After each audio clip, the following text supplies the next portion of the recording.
സംസ്ഥാനത്ത് ഹിന്ദി ഭാഷ നിരോധിക്കുന്ന ബിൽ അവതരിപ്പിക്കാനൊരുങ്ങി തമിഴ്നാട് സർക്കാർ. നിയമസഭാ സമ്മേളനത്തിന്റെ അവസാന ദിനം മുഖ്യമന്ത്രി എം.കെ. സ്റ്റാലിൻ ബിൽ നിയമസഭയിൽ അവതരിപ്പിക്കും. ഹിന്ദി അടിച്ചേൽപ്പിക്കുന്നത് നിരോധിക്കണമെന്നാവശ്യപ്പെട്ട് തമിഴ്നാട് സർക്കാർ ഒരു ബില്ല് അവതരിപ്പിക്കുമെന്ന് റിപ്പോർട്ട്. തമിഴ്നാട്ടിലുടനീളം ഹിന്ദിയിൽ എഴുതിയ ബോർഡുകൾ, ഹിന്ദി ഭാഷാ സിനിമകൾ, പാട്ടുകൾ എന്നിവയെല്ലാം നിരോധിക്കുക എന്നതാണ് ബില്ലിന്റെ ലക്ഷ്യമെന്നാണ് സൂചന. തമിഴരുടെ മേൽ ഹിന്ദി ഭാഷ അടിച്ചേൽപ്പിക്കരുതെന്നും അവരുടെ ആത്മാഭിമാനത്തെ തൊട്ടുകളിക്കരുതെന്നും സ്റ്റാലിൻ മുന്നറിയിപ്പ് നൽകിയിരുന്നു. ഇതിന് പിന്നാലെയാണ് ബില്ലുമായി സർക്കാർ രംഗത്ത് വരുന്നത്. ഹിന്ദിയും സംസ്കൃതവും അടിച്ചേൽപ്പിക്കാനുള്ള ബി.ജെ.പിയുടെ ശ്രമങ്ങളെ സംസ്ഥാനം എതിർക്കുന്നുവെന്ന് സ്റ്റാലിൻ നേരത്തെ വ്യക്തമാക്കിയിരുന്നു. ഇതിന്റെ ഭാഗമായിട്ടാണ് ഹിന്ദി ഭാഷാ നിരോധന ബില്ലുമായി DMK സർക്കാർ രംഗത്ത് വരുന്നത്.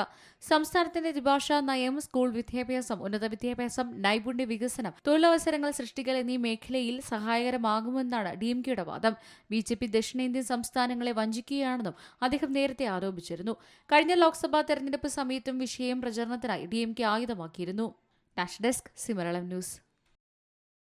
ഏറ്റവും പുതിയ വാർത്തകളും വിശേഷങ്ങളും വിരൽത്തുമ്പിലറിയാൻ മലയാളം ന്യൂസ് എല്ലാ ഡിജിറ്റൽ പ്ലാറ്റ്ഫോമുകളിലും ലഭ്യം.